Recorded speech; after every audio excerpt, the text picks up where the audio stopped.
This is part four of our chapter 12 on the social institution of family.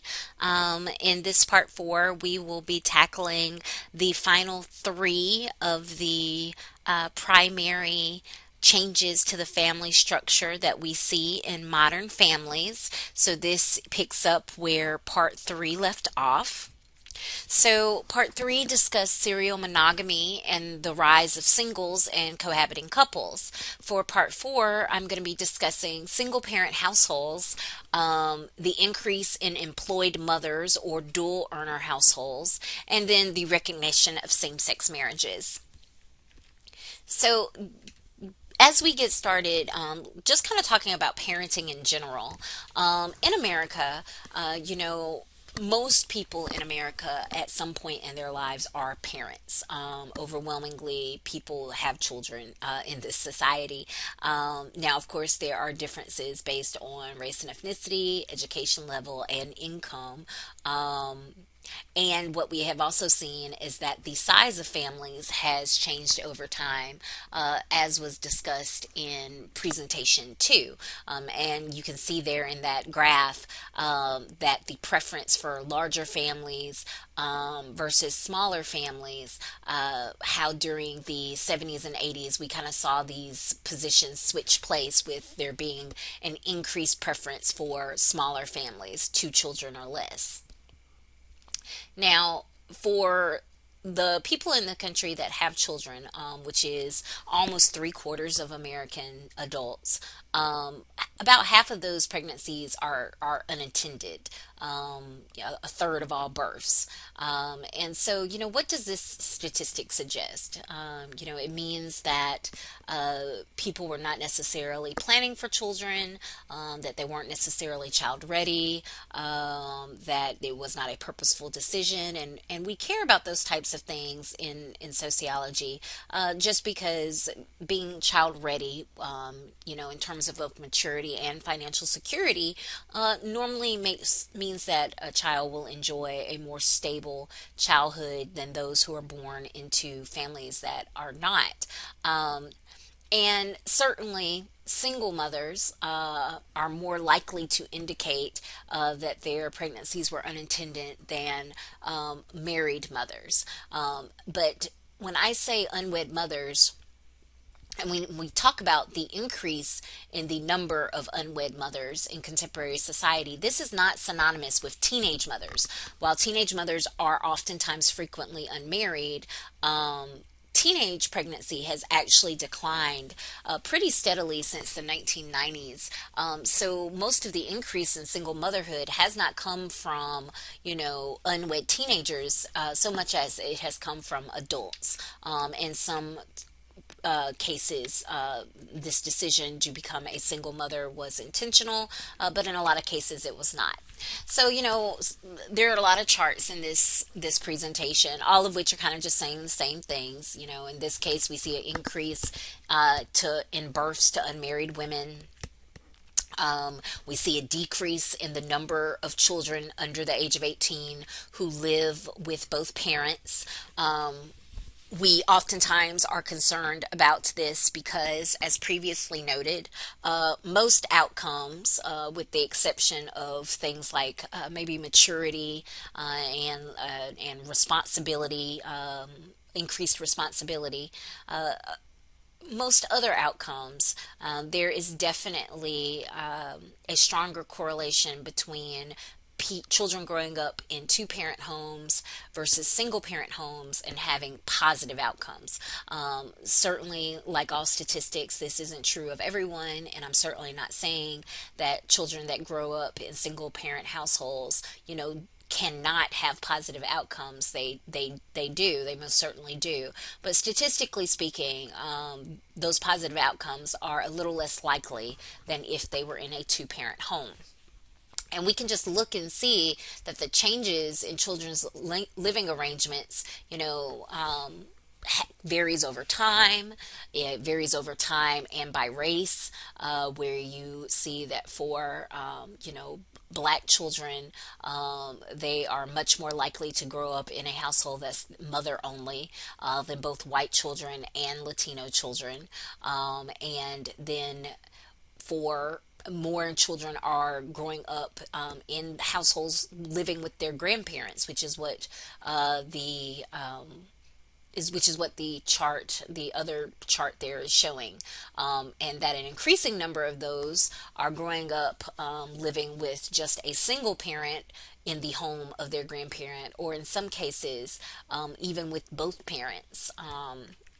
And a lot of that has to do with kind of the economic shifts and downturns that happened during the Great Recession. So, beyond single parenting, what about if you do have both parents in the home? This relates to one of the kind of shifts that we've seen in family structure. That part of the decline in the traditional nuclear family, where you have the stay at home mother and the breadwinner father, is because of the number of women that is working. And because so many women do work, that means that the extent to which childcare and housework is gendered has also shifted as well. So we'll talk about these two things together. So traditionally, the idea that dad as breadwinner has been a very persistent idea. In some ways, you can think about this as being a myth, in the sense that this was only true largely for middle class, upper middle class families, and predominantly white families at that, for most of America's history. Most people of color have always had to have both parents working, and poor, working class families have been more likely to have both parents working, well beyond contemporary times. Now, for families that where the father was working and the mother stayed at home, it's worth noting that separate spheres kind of made it hard for men to do anything but work for money outside of the home, because so much was resting upon their ability to provide. We know now that these men often felt a lot of pressure to be good providers. They saw that as their primary role. It was very stressful if they could not provide. And so that stereotype of, dad, getting off from work and coming in and getting a beer and sitting in front of the TV and not being engaged with the kids, it really was based on this very real pressure that men faced by being the only wage earner. They were encouraged by society to focus time and energy away from their family. And to a certain extent, they still are. There's still a lot of stereotypes associated with men, what it means to be a good provider, the importance of working, the importance of being successful, the importance of having things and being able to afford to buy certain things for your family, whether it's, a home or car or trips to Disney World. And although it's not as prevalent as the motherhood penalty that was discussed in the chapter on gender, there is evidence that shows that being placed on the daddy track at work can perhaps keep men from obtaining upper level positions. So if you are the type of man who takes off time to, take your kids to doctor's appointments or show up for school plays in the middle of the day, there are certainly still some industries that look upon that negatively. And just in general, our strong association with being nurturing as a feminine aspect has discouraged men from necessarily as being as fully involved in their children's lives as they potentially could be. So this graph you see is the percentage of stay-at-home parents who are dads, and it's a very low percentage. It's a much lower percentage than you might would expect, given that there has been an increased number of households where women, because of their advanced education, are out earning their male partners. And some of the stress that exists in the home when you have dual earners could be alleviated if more men were willing to consider being the stay-at-home parent if they are not bringing as much money in as their wife's career. And this is the concept of the stalled revolution, right? Is that separate spheres, as discussed by Talcott Parsons, if you recall, I said it did have a certain amount of functionality by allowing people to specialize in one sphere or the other. It did make for a very efficient way to run the home. Traditionally, of course, women were always in that domestic sphere. But in contemporary society, as women have made gains in both higher education and in their careers, what would work best for some families is if whoever has the kind of less well compensated career, if they could consider either not working or only working part time, certainly it would make their lives, at least logistically, more efficient. The problem is that for a lot of men, that is unacceptable. That it goes against this idea of being a breadwinner, and it's seen as being inherently feminine to be taken care of.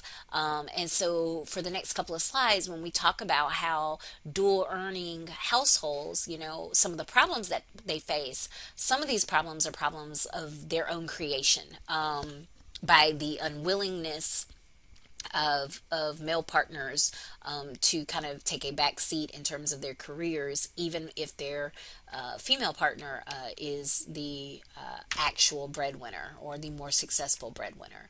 And so these dual earner households, which are more than half of all marriages in the U.S., how does that change traditional gender roles? So if you now have both partners out into that work sphere, which is not how it was during the separate spheres kind of days, then it raises the question of, who then is doing the housework, who is then doing the childcare. And as you can kind of see, this graph right here, which is looking at families in which the men and women both work at least part-time, because this is a very different looking graph if you limit it to just men and women who are both working full-time. But for men and women that are working at least some hours outside of the home, you can see that the average amount of hours per week for women is much lower, largely because a lot of the women that are working are not working full-time hours. Some are working very minimal hours. But then they are spending less time on housework than their predecessors.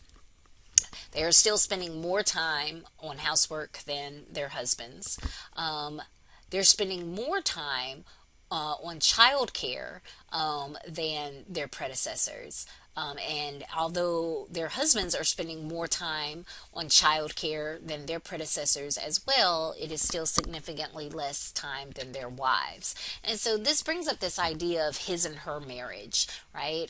Because now that we no longer live in this world of separate spheres where it maybe was very clear what the wife does and what the husband does, in modern marriages and modern families, this requires a little bit of identity bargaining, having to decide, in your family, what is considered wife work and what is considered husband work, now that it's not as straightforward as wives stay at home and take care of kids, husbands go out to work and make money. So this can vary, household to household, depending a lot on, whether or not both partners are working full-time or whether they're working part-time.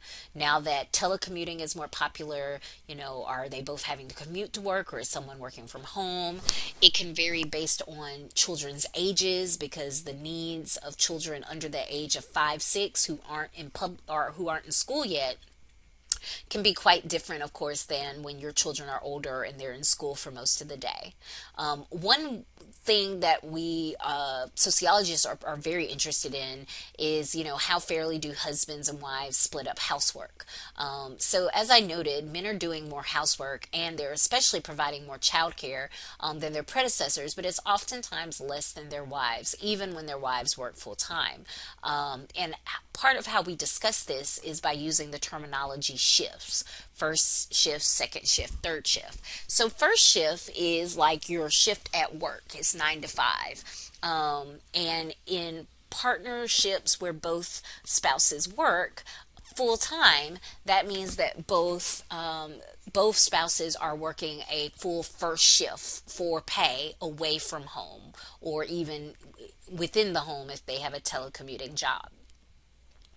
Second shift is that work that still needs to be done in the house, the work related to cooking, cleaning, childcare.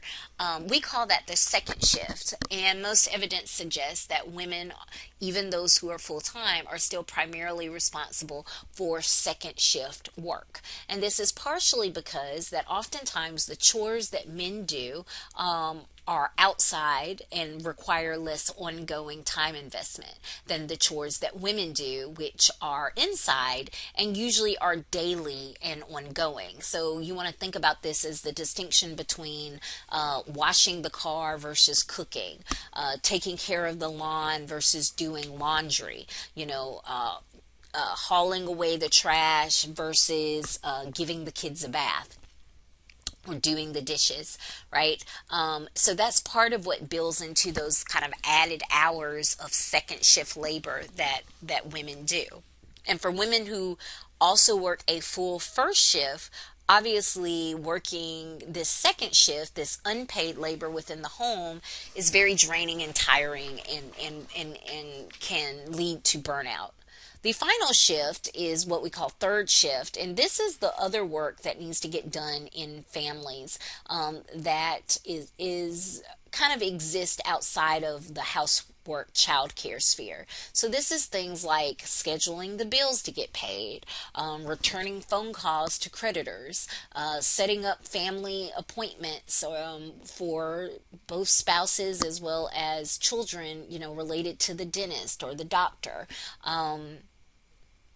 Mailing out Christmas cards or holiday cards, as as we enter into that season. And kind of like second shift work, we know that oftentimes when we ask couples how they split this labor, and we do this in a special type of survey we call time usage surveys, we know that once again in a lot of families this work falls much more heavily upon women.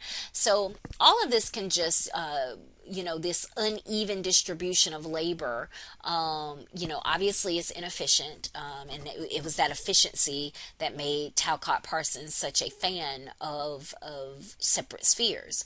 And no one is arguing that we necessarily need to go back to separate spheres. A lot of women and men were very unhappy with the limitations and constraints that separate spheres placed upon them. But it's also clear, based on marital satisfaction surveys, that a lot of people, particularly women, are very unhappy with the way that current families organize their time as well. They indicate high levels of burnout, and they're more likely to say or to report lower marital quality if it's not a very even distribution of labor inside the home. And of course, this is exacerbated by the fact that society does not make this easier on families either. There is no federally mandated paid maternity leave, let alone paternity leave, in the United States. States and individual businesses can enact their own laws and policies, but there is no federal leave legislation. And so you see here, looking at how many weeks of paid maternity leave other countries provide compared to the U.S. We offer 0, and our neighbors to the north offer 50. Our neighbors to the south offer 12. Another way of looking at this is, this other map that was recently put out using 2014 data in the Washington Washington Post, you can see that there are only 9 countries that offer 0 weeks of leave, and America is really the only one of those that's considered to be a fully industrialized nation. Everywhere else offers some amount of paid maternity leave. And then if you look at paid paternity leave, you can see that it is much less common globally than paid maternity leave. But yet again, there are plenty of countries that offer paid paternity leave. The countries in the green, which once again, Canada and most of Europe, offer 14 weeks or more. So this means that this is another stressor or strain that families who have 2 working parents face, because having to, plan pregnancies and then plan childcare, especially for young children, can be very difficult. Really, the only thing we have in place that provides a little bit of assistance or protection to families is the FMLA Act, which was passed in 1993, which, means that people can take up to, I believe it's 10 weeks away from their jobs. But this leave is unpaid. It really just means that you can ask for the time and your employer has to grant it, and they're not supposed to retaliate against you by then like later firing you in the middle of your leave. But for all of the working families in America that depend on their paychecks, it just raises the question, how many are really able to take off that time if they're not getting paid for it. And so when people do return to work and they don't have a parent staying at home, who is watching, who is taking care of babies and toddlers, when their mothers and fathers are at work. And this just kind of shows you that in a lot of cases, it is grandparents, it's center-based care. In some cases, it is the father. In other, which means that they don't really have a regular arrangement. For single mothers, because if you're a single mother, the assumption is working is definitely not an option for you. You can see that once again, similarly, they rely on grandparents, other relatives, center-based care. In some cases, they still can turn to the father for care. But for sociologists, it's always a concern, just in the sense of you want to make sure that children, because of their vulnerability, are well provided for, and that they are safe. And although daycare centers can get a bad rap, it's worth noting that it's actually a lot more dangerous when your child is not at a kind of state sanctioned, credentialed center. If they're being taken care of by a neighbor or friend or a relative, largely because what's going on in those homes, you never want to think about it being something negative, but if it is, it's just a lot harder for it to be noticed, observed, and reported. Now, obviously, not everyone becomes a parent. And so, although this isn't one of the primary changes that I listed, it is still an important change that we've seen, as the preference for small families, in some cases, means a preference for no child at all. And so, when a person is not a parent, there might be 2 things going on here. Childlessness can be involuntary, meaning that you wanted children and you cannot have them, or you wanted children but waited too late to start a family and now are just like, okay, I guess that's no longer an option. So involuntary childlessness is not the same thing as child free. Child free is you did not want to have children. It is voluntary childlessness. And so the term child free is the preferred term there. And sometimes if you're talking about a married couple where both partners work, we use the acronym DINKS, dual income, no kids. And what's interesting is that, if you don't have any children in your marriage, although it doesn't completely eliminate the second shift, and it doesn't completely mean that you share in the second shift equally, it's worth noting that the second shift is smaller because you, instead of having to care for dependent children, the child care is off the table. Now you just have housework and cooking. And that alone seems to diminish the amount of hours that women in particular spend on these second shift activities when there's no children present. So why has there been an increase of childlessness in America, voluntary or involuntary? So for voluntary, part of it is as I already indicated, as families have become smaller, children are now being seen more and more as an investment, and the expectation that you pour a lot of time, intention, resources into your children is this notion of what we call the ideology of intensive mothering, that children should be your primary focus, that you spend a lot of time on them. And for a lot of people, these demands just are not, they are not of interest to them, and they are opting out. For couples, if you choose to be child free, it opens up opportunities to do other things, whether that's business or travel or anything kind of related, being more involved in your community, taking part in politics.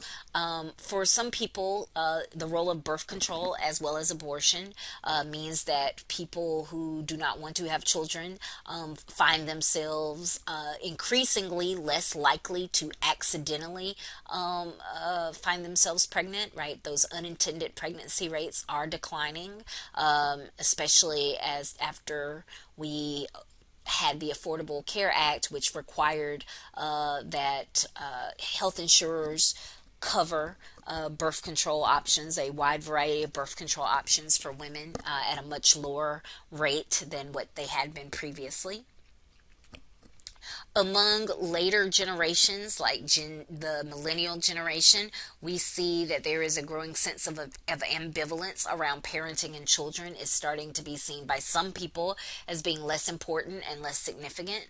And finally, especially still coming out of recession, financial concerns and work pressures. People are who even want to have children are delaying it until they feel like the time is right financially, until they are financially stable. And just one other final reason, and this one is more for involuntary childlessness. Although there are many women that have children well into their 40s, these pregnancies, which we call geriatric pregnancies, are high risk, and women's fertility diminishes as they age. So as people are waiting longer to get married and longer to start families, usually for school and work related purposes, sometimes even if they aren't meaning to make children less of a possibility in their lives, the outcome of this decision to wait does mean that sometimes children become less of a possibility, less of a certainty in their lives, just for reproductive fertility reasons. And so this is just a chart, once again, just kind of showing that between the ages of 40 to 44, the percentage of U.S. women who have never given birth. And kind of going along with what I said, whether by choice or not, certainly the more education that you have, the greater likelihood you have that you are not a parent by the time you reach your 40s. The final major shift in marital structure is the recognition of same sex marriage. So it's worth noting that although we might think marriage rights were always an issue, for the LGBTQ plus community, that was not the case. It did not really become a prominent issue until the 1990s, as we kind of the HIV and AIDS epidemic was found itself, finally getting under some level of control and containment. And in the 1990s, it was some policies that were passed, like the Don't Ask, Don't Tell policy in the military, and DOMA, the Defense of Marriage Act, which defined marriage as being only between a man and a woman, that kind of spurred kind of national attention around this issue of marriage rights. And so, as you can see, support and acceptance of same sex marriage and the idea that engaging in homosexual sex is not wrong, it has steadily increased up until the most recent 2010, so right at the time of last census, a little under half of American adults approved of same-sex marriage and same-sex relationships. Now, and I like to point that out because if we would have perhaps waited until the bulk of Americans agreed with this structural change, who knows? We might still be waiting. But similar to acceptance of interracial marriage, we didn't have to wait for public opinion to be completely convinced, because instead the Supreme Court acted. So this just kind of gives you a historical timeline. In 1996, the Defense of Marriage Act, which defined marriage as being between a man or a woman, was passed, and it was pretty much the law of the land. But slowly you started to see some states legalizing marriage. You can start to see, the presence of, some blue states where sex marriage was legalized as early as 2004, and then the number kind of increasing. By the time we get to the Obama administration in 2009, he declared DOMA was unconstitutional, and that, at least while he was president, that the Department of Justice would no longer defend it in court, which meant that if you were living in a state where there was a same-sex marriage ban, you could potentially sue your state, and the state would, if it went all the way up to the federal court, you didn't have to worry about the DOJ taking up your case. And so by the time we hit 2014, 33 states have prohibited same-sex marriage, and it's permitted in 17 states with the District of Columbia. 1 year later, in 2015, the U.S. Supreme Court held in Obergefell-Hodges that the states must allow same-sex couples to marry and must recognize same-sex marriages from other states. So at that point, they made same-sex marriage nationwide. It gave it national recognition. And so, according to a Gallup poll, right before that decision, there were about 390,000 married same-sex couples residing in the United States, and another 1.2 were living in same-sex domestic partnerships. And so this decision obviously had a large impact on that community by granting them the ability to marry, and making sure that their marriages were equally recognized regardless of where they moved or traveled. But then, of course, it also just kind of expanded really our nation's kind of definition of, what a marriage and a family looks like. And so that brings us to kind of just the final thought for this chapter, is once again going back to how do people respond to these changes in family. Are they acceptors? Are they rejectors? Are they skeptics? And certainly our interest isn't necessarily even so much in how adults live and organize their lives, but always very interested in, what does this mean for our nation's children?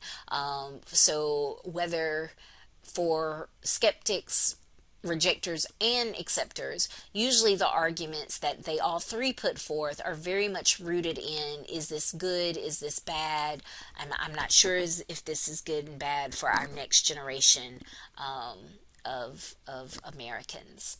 And so that is where I will wrap this chapter up, and that is all of the presentations for chapter 12 on